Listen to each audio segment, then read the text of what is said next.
Hoje, o nosso estudo será sobre ângulos.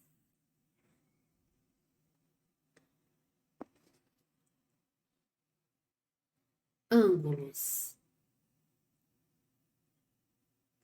Chama-se ângulo a região entre duas semirretas que partem de uma mesma origem. Elementos de um ângulo. A indicação, que é o nome dado ao ângulo. No exemplo dado, nós podemos chamá-lo de ângulo AOB, BOA, ou simplesmente ângulo O. O vértice, que é o ponto O, formado pelo encontro das duas semirretas que formam esse ângulo, e os lados, o lado OA e OB, que se encontram no vértice O, formando o ângulo AOB. Classificação quanto à medida. Conforme as suas medidas, os ângulos são classificados em ângulo nulo, mede 0 graus, ângulo agudo, cuja medida é maior que 0 e menor que 90 graus, o ângulo reto, mede 90 graus, o ângulo obtuso, cuja medida é maior que 90 e menor que 180 graus, o ângulo raso, mede 180 graus, e o ângulo que eu chamo de giro ou de volta completa, que mede 360 graus. Vamos ver agora a representação geométrica de cada um dos ângulos citados anteriormente. O ângulo nulo, que mede 0 graus, o ângulo agudo, cuja medida é maior que 0 e menor que 90 graus, o ângulo reto, medindo exatamente 90 graus, o ângulo obtuso, cuja medida é maior que 90 e menor que 180 graus, o ângulo raso, que mede exatamente 180 graus, e o ângulo de um giro, que mede 360 graus. Como medir e construir ângulos?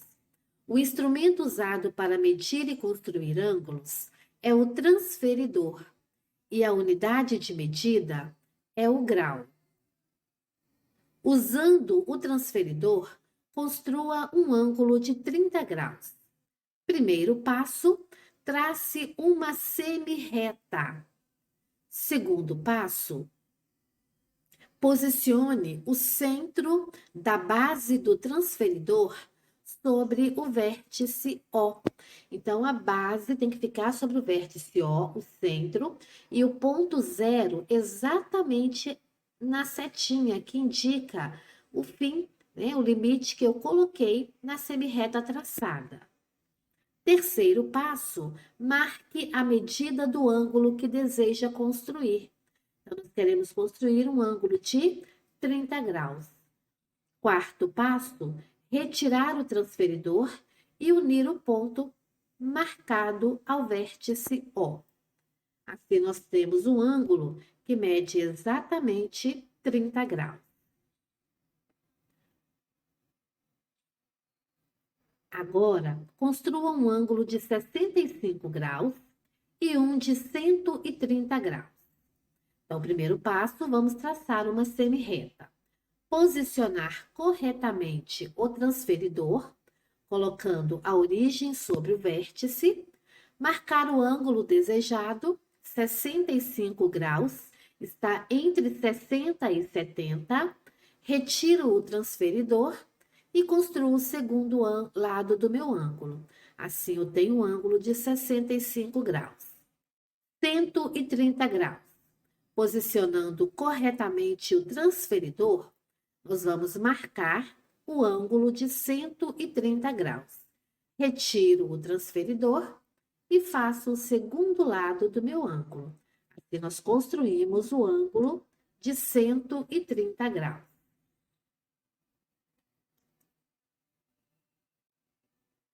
Ângulos congruentes, consecutivos e adjacentes. Ângulos congruentes são aqueles que têm a mesma medida.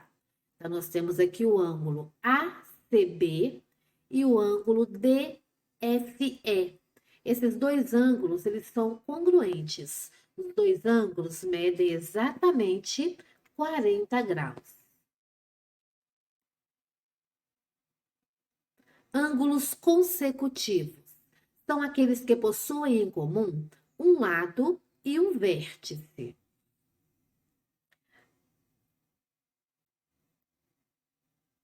Nós temos o ângulo AOB.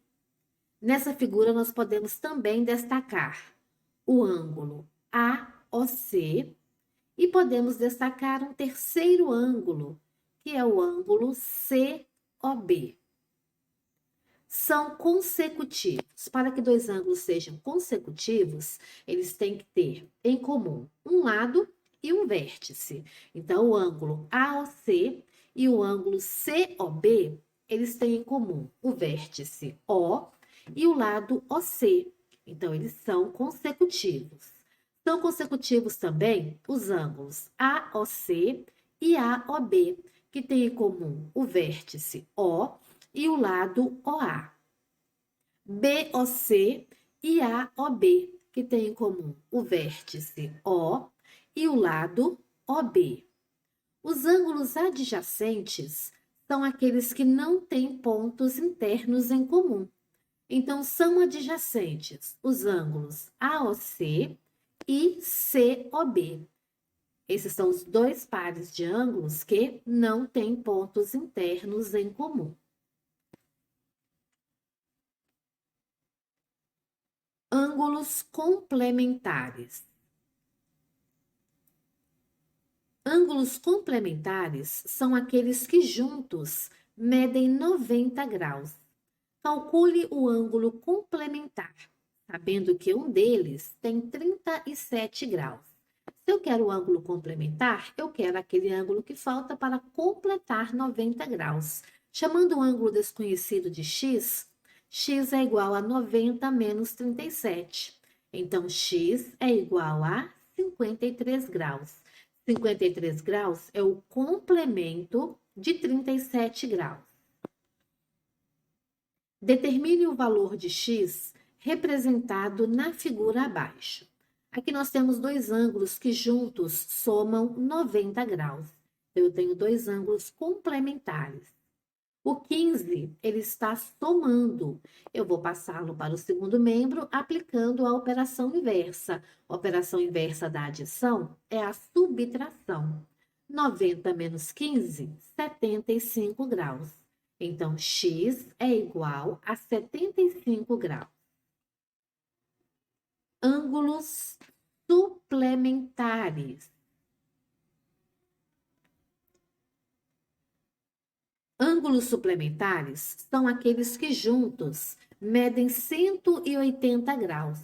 Antes nós calculamos o complemento de 37. Agora, calcule o ângulo suplementar, sabendo que um deles é 37 graus. O que é o suplemento? É o que falta para completar 180 graus.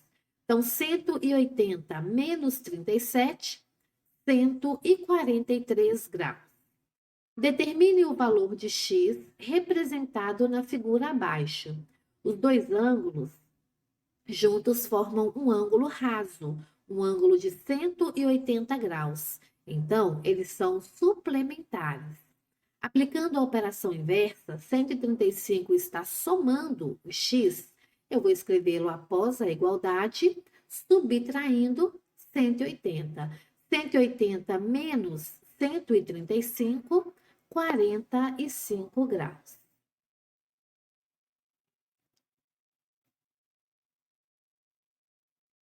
Ângulos opostos pelo vértice. Ângulos opostos pelo vértice, também conhecidos como OPV, são aqueles cujos lados se opõem aos lados de outro ângulo. A imagem abaixo mostra o cruzamento entre duas retas e o vértice V, ponto de encontro entre elas. Qual a medida do ângulo AVC? Para descobrir a medida do ângulo AVC, eu preciso primeiro encontrar o valor de x. Se os ângulos são opostos pelo vértice, quer dizer que eles têm a mesma medida. Então, tudo que tem x, eu vou colocar antes da igualdade. Lembrando que quando eu troco um termo de lado, eu aplico a operação inversa. 4x ele está somando, eu vou colocá-lo antes da igualdade subtraindo, porque a subtração é a operação inversa da adição. E o 40 está subtraindo, eu vou colocá-lo após a igualdade somando, porque a adição é a operação inversa da subtração. 10x menos 4x, 6x. 20 mais 40, 60.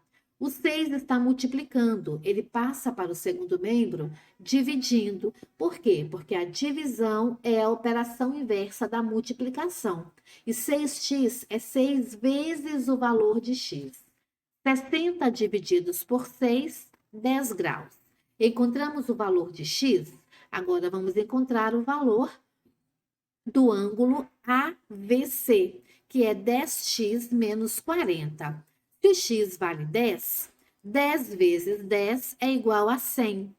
100 menos 40 é igual a 60 graus. Então, o ângulo AVC mede 60 graus. Ângulos alternos, colaterais e correspondentes.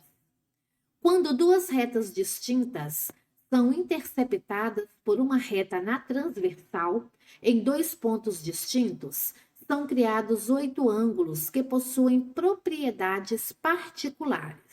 Então, nós temos duas retas paralelas cortadas por uma transversal e os 8 ângulos formados entre elas. Como classificar esses ângulos? Primeiramente, vamos ver o que são ângulos alternos. A palavra alterno nos ajuda a perceber que eles estão em posições alternadas em relação à reta transversal T. Os ângulos alternos internos estão localizados na região interna das retas A e B. Lembrando que as retas A e B são as paralelas, então eles estão entre. E são alternos, por quê? Um está à direita, o outro à esquerda da transversal. Os ângulos alternos externos estão localizados na região externa das retas A e B. Detalhe, ângulos alternos têm a mesma medida.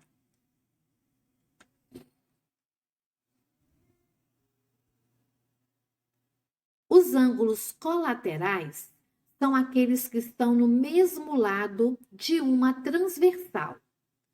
Os ângulos colaterais internos são aqueles que estão do mesmo lado de uma reta transversal e estão localizados na região interna das retas distintas.